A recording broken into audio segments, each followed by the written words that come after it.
The Gallo Center Repertory Company's theater season is on hold for now, but we are producing a series of virtual theater productions where our talented actors record their lines separate from the other actors in front of a green screen. The individual videos are then edited together with backgrounds, music, sounds, and special effects. It's a challenge to make it all come together, but we hope you enjoy our efforts to bring you this form of entertainment during this socially distant time. Hello, everyone, and welcome back to the third installment of the Gallo Center Repertory Company's virtual theater series. My name is Jim Johnson, and I'm your host. We're bringing to you one of the classic science fiction stories of all time, H.G. Wells's The Time Machine, written in 1895. Wells has been called the father of science fiction. Among his classic works are The Island of Dr. Moreau, The Invisible Man, The War of the Worlds, and of course, The Time Machine. Wells has also been called a futurist who foresaw in his writing the advent of aircraft, tanks, space travel, nuclear weapons, satellite television, and something resembling the World Wide Web. His science fiction imagined time travel, invisibility, and biological engineering. Wells based The Time Machine on his own personal experience in childhood. He was born into a working-class family that literally spent much of their time underground. His family would spend long hours in a dark basement kitchen. His mother worked as a housekeeper in a house with underground tunnels where the staff and servants lived in underground quarters. These quarters were poorly ventilated and dark basements that were similar to the one depicted in The Time Machine. Wells himself worked as a draper's apprentice, where he worked in a basement for hours on end. Join us now for one of his greatest science fiction tales, The Time Machine.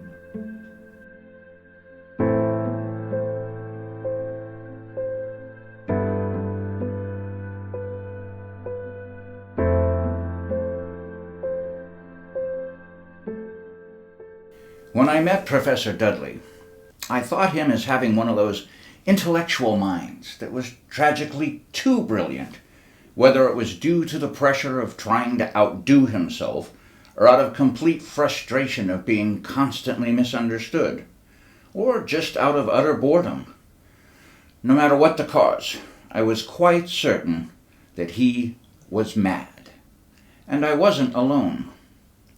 One night, as it did on quite a few occasions, the conversation involved time travel, a subject that the professor was more than passionate about. This would make most of his guests uncomfortable and cause them to leave earlier than usual.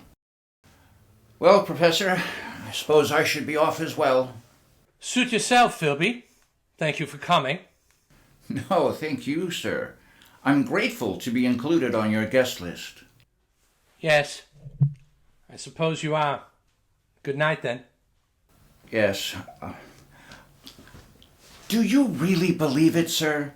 Do you really believe that one can travel through time? It's been done. Sir? I've done it. And so have you. We can't avoid time travel. It's our natural state of being. Of course. But traveling back and forth in time, like you suggested tonight, do you believe that's possible? Philby, my friend, it's a certainty. It's your mind isn't as tightly sealed as my other guests. You should come with me and see what I've been working on for the last 3 years. All right. You have an impressive laboratory, Professor. Thank you. Now look here. What do you think? It looks like one of those horseless carriages, but where are the wheels? And what's that huge crystal disc there in the back? Is that a new kind of engine? It's a time machine. Dudley, you are mad. A time machine? Yes, my friend.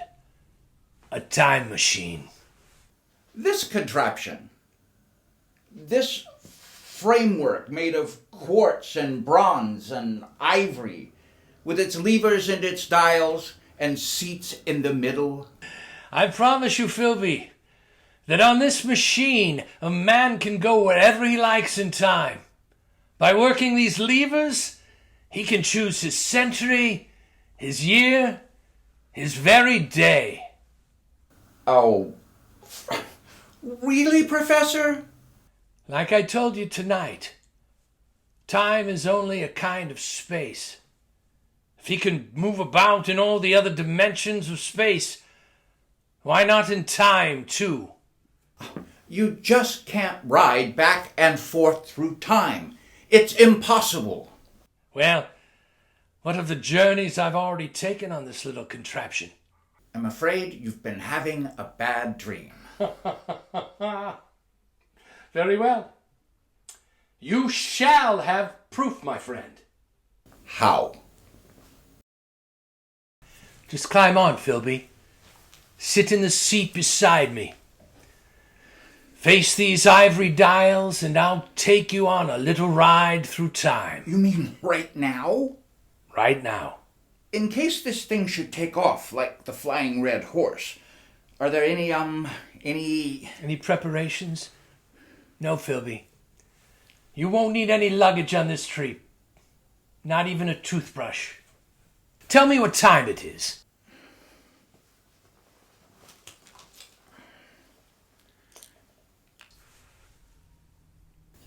It's 10:30 in the evening. Good. Be so good as to leave your watch hanging on that coat rack. Now what? Hold tight. It sways a good deal. I'd hate to lose you. Before we start, I want to adjust this control a bit. Is, everything shipshape? Tell me, did you notice anything just then? Only a noise, a humming noise. Nothing else. And what time is it? You just asked me, Professor. You told me to leave my watch over there on the... That's odd. My watch says 9:15. But it was just after 10 a moment ago. Oh, there must be something wrong with it.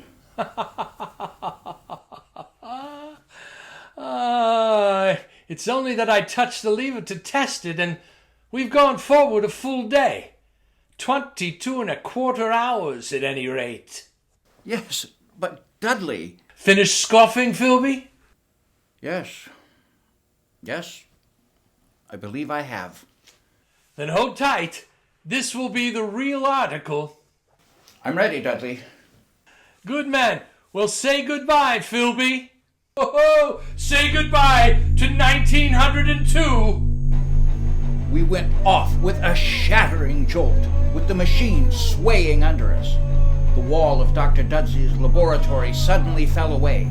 Night was speeding after day like the flapping of a huge bird's wing.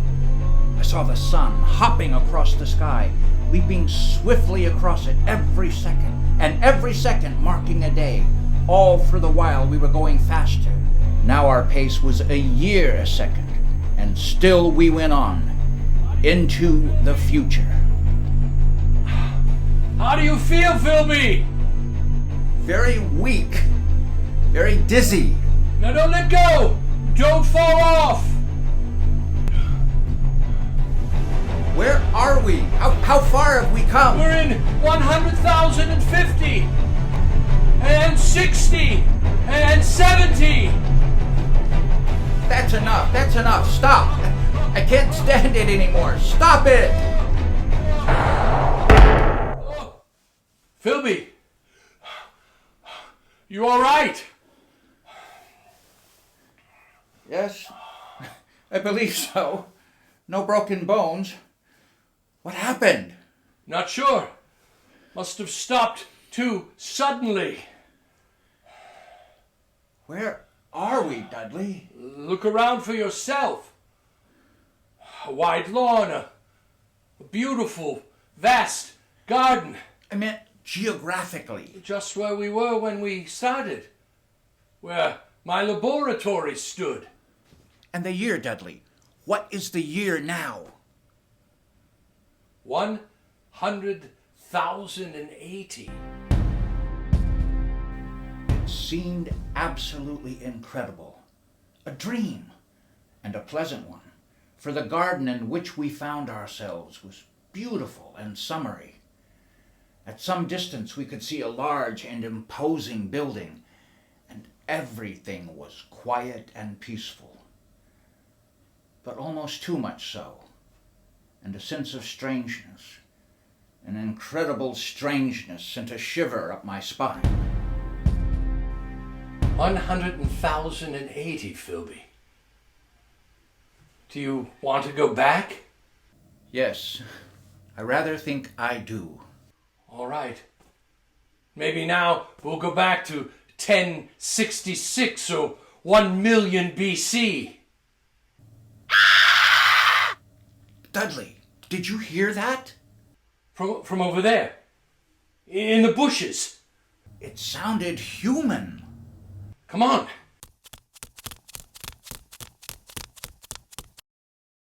Why, it's a child. It seems to be a very small little girl. There's been a beast here. Some kind of struggled with her. Look at the marks on her arm.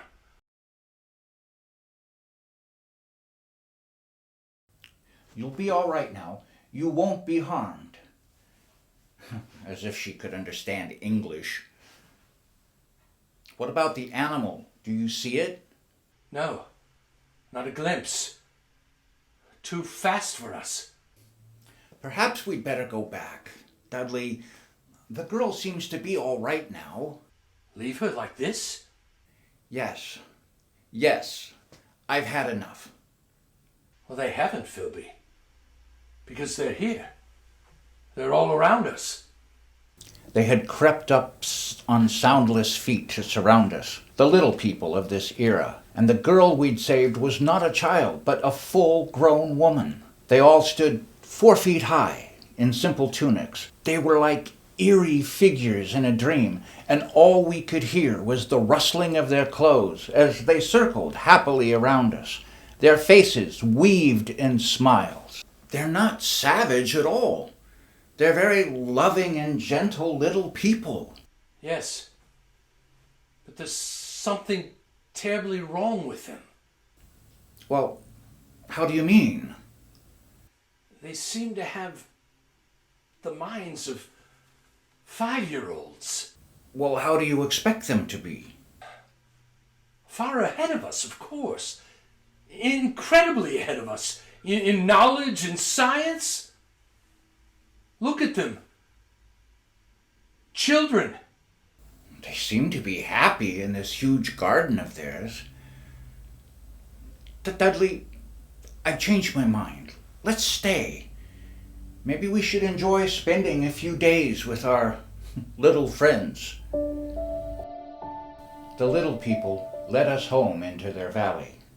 They lived in colossal buildings, sleeping all together in one hall, eating in another, playing and frolicking in the sunshine. And we lived with them for days in utter contentment. Philby, have you noticed that all the little people wear the same clothes?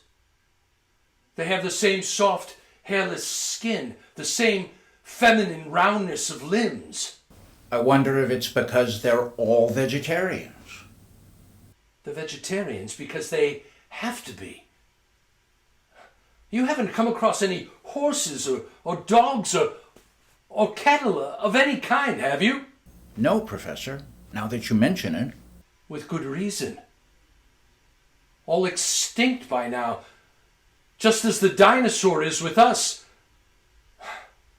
Such a strange and different place our Earth has become. Yes, I actually prefer it in some ways. It's less noisy, it's more pastoral. with little sheep for people. Pardon? You know what I'm talking about, Philby. As a scientist, I want to learn all there is to know about them and their culture.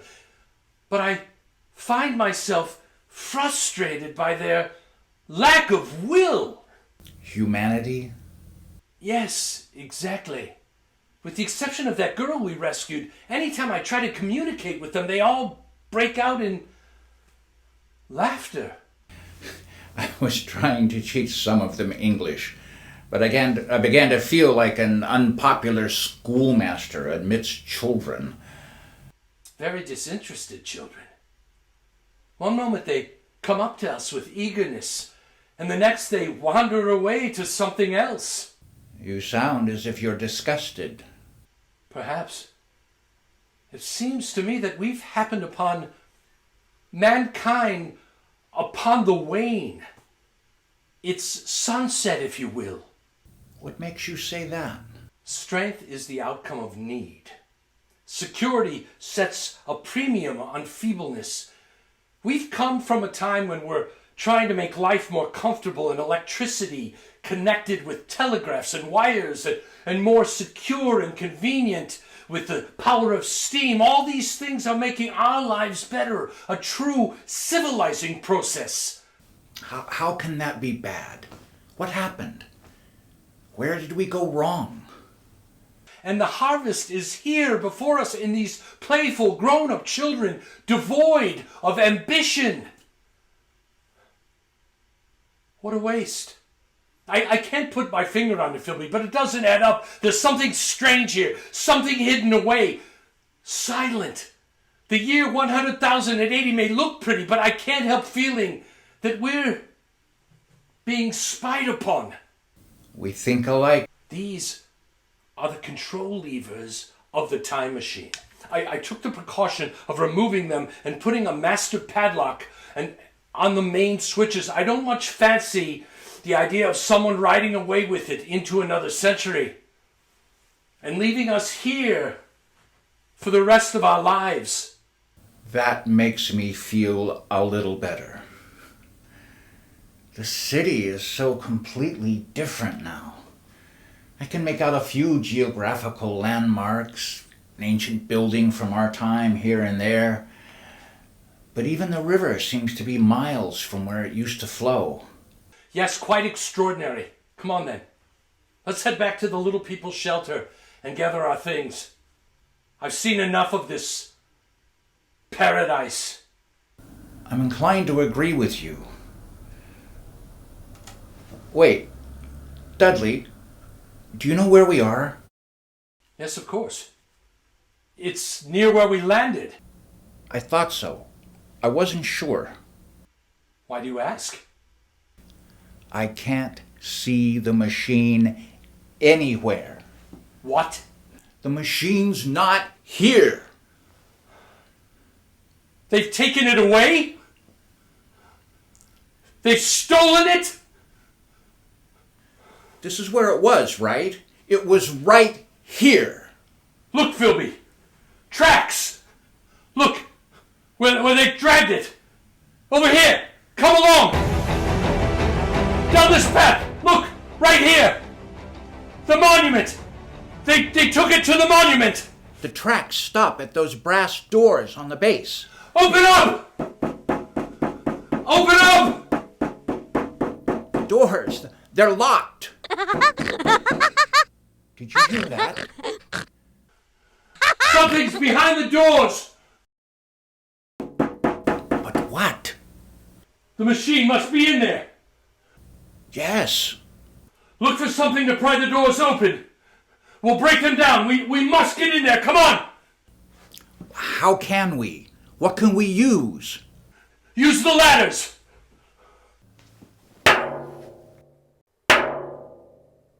It's no good, Dudley. They're solid. We'll never break through. No. There's got to be a way. There's always a way. I spent the last 3 years building that machine. I am not going to let a simple door stand in the way of our only way home.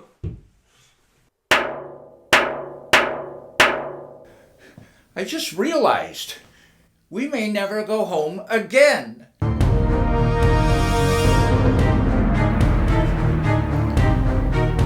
We were caught in the year 100,080. The time machine was gone. The brass doors of the monument held. A retreat was cut off. The thin line by which we could make our way back home, back to our own time, our own people, back to 1902, was broken. The little people's language was still a mystery. Is Anytime we something tried to communicate with them, it was met by howls of laughter. But it wasn't hostile. They weren't taunting us. Their attitude was innocent. Why? They were more like simple, wondering children. Only one, the young woman whose life we had saved on the first day, became really friendly and was able to tell us her name. It was Weena. She always kept close. She went with us wherever we walked and slept near us at night in the hall. She'd always make us garlands and bring us flowers, which she would sometimes drop in our pockets. I was pleasantly surprised that Dudley wasn't furious at her for this. I suppose the main thing was we had a friend. As time went on, we were able to teach her a few words in English. Now that we could some ideas, we redoubled our efforts like men racing against the clock so that we might speak to her and discover the secret of our immense loss. We were talking to her one night after the others had gone to sleep. No, not we, Dudley. No. How can you be so sure your people didn't steal the machine? Aren't there any thieves among them? Are they all perfect? Not so loud, Dudley. You'll wake them. Besides, she doesn't understand. The thief must be sleeping somewhere in this hall. Weena! They take machine? No, Dudley. No. Who then? Who took it, Weena? We are friends? Yes. We must have machine. Yes, Dudley. Yes. Who took machine? Other people, not yours? Other? What about those doors, Weena? Doors? Open? No. No. Weena, machine. In there? Must open. No. No, not open. Bad. Bad. All right. Never mind. Go to sleep. Get some rest. Yes, Dudley. Sleep now. What's to become of us? We'll go back to the monument tomorrow. We'll find a way of breaking in. Good night, Dudley. Dudley! Dudley! Yeah. Did you just... There it is again! What? Something on my face. Cold, filthy to the touch, on my face, in my hair. It's cold, it's death, Dudley, it's death! You're right. There's something in here with us. Smells of the grave. What was it? No. But look at them, look at the little people. It's as though they've been stampeded. Let's get out of here. I want some fresh air. We went quickly from the hall and outside, away from the little people. The moon was full just overhead, and it was close to dawning. There was a faint sound speeding close behind us. We turned. Our nerves ragged, our muscles tensed, but it was only Weena coming swiftly to join us. Dudley, I'm afraid. Dark. Then there is something here. What do you mean, Weena? Dark? What? Dark things. Dark place. night. Why should they be afraid of the night? It's not the night alone. Dark place, that's our clue. Perhaps it's something underground. It was another day. We had wandered into a lovely wooded place about a mile from the community. Suddenly, Weena screamed. Philby! We stopped short. A pair of glaring eyes were fixed upon us. As we stood there petrified, the thing, a little ape-like figure, rushed across our path and disappeared in the clearing. What was it? I couldn't see it too well. It seemed like to be a dull white thing with white hair on its head and on its back. It looked like a small ape. It was running on all fours with its arms held very low. Weena, what was it? Morlock? Morlock. Who are the Morlocks, Weena? Tell me. Tell me. No. No. Let's go over and see. Where it disappeared. Come along, Philby. In the clearing, we found a round, well-lit opening. Dudley and I leaned over and looked down a deep shaft.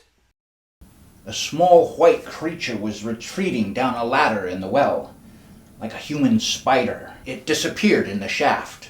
Philby, did you see it? Like an ape. Yes, but also like a man. So there are two species of men in this world. Yes.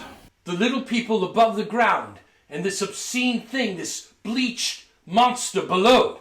That white look, common to animals that live in the dark, like huge rats, like worms that are cold to the touch. I know, because they've touched me. Philby, can you feel the air being sucked down into the shaft? Yes. The earth must be tunneled enormously here under our feet. These monsters must live in the tunnels. I think we know now who stole our time machine. Yes, then We'll go down and have a look. No. No, not go. why not, Weena? Morlocks. You never come back. We must have our machine, my dear. You wait for us here. No. No. We know the secret now. The Morlocks living underground, they are masters of this age, and our friends up above are merely fatted cattle, fed by the Morlocks, clothed, supplied, and housed until the day when they're cut out of the herd and brought underground as food. All around us, there were Morlocks. They were there by the thousands, surrounding us and coming closer. Philby, the matches! Yes, I have the matches. Light a fire here in this dry grass. The forest around us is dry. Hurry, men!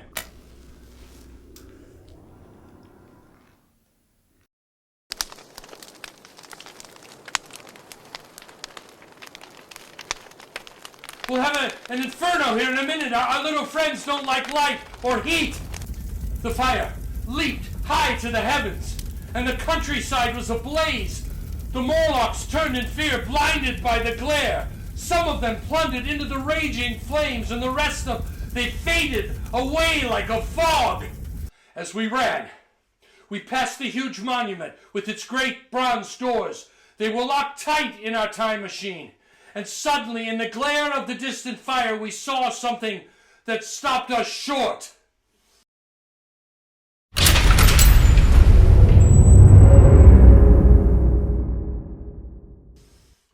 They're open, Philby. The doors are open. No. Don't go in. Dudley, no. It's a trap. They're waiting for us inside. Waiting or not, we're going in. Dudley, it's suicide. It'll take me 1 minute to screw the levers back on. Then I touch them and we're away. All right. I'll try to give you your 1 minute. Good man. No. Not go. Don't leave me. Now you, my dear, you hold tight around my neck. You're coming home with us. All right, let's go. Wait, look, the machine. They haven't harmed it. Goodness, it looks as if they've cleaned and oiled it. It's a trap. All right, they'll be around us any moment. I don't see them yet.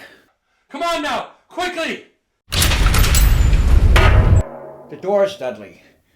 They're closed. It's pitch black again. Just get in the seat. I'll be ready in a moment. I waited for the hum that would signal our departure. There in the darkness, the Morlocks were finally upon us.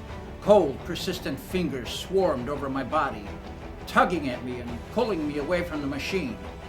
I held tight to Weena, as any man would hold fast to life. Philby! Philby! Hurry, Dudley, hurry! I must fix these levers. Quickly, or we're done! Philby! We're away! We're gone! Yes, we made it. Are you all right? I'm all right. And Weena? Weena isn't with us, Professor. What happened? They tore her from my hands. At the last second, they got their filthy, cold talons around her. I tried to save her. I couldn't. I still have a piece of her tunic here in my fist. A little piece of her tunic, Dudley. Nothing else. And so we came home again, back into the very minute with which we had left, back into 12 noon, October 6th, 1902. We were in Dudley's laboratory again, motionless, sitting on the ridiculous contraption which he has called Time Machine. Was it all a dream? Did any of it happen? Could any of it happen? Of course not. How stupid. Then what of this? What of this piece of thin white silk I hold in my hand?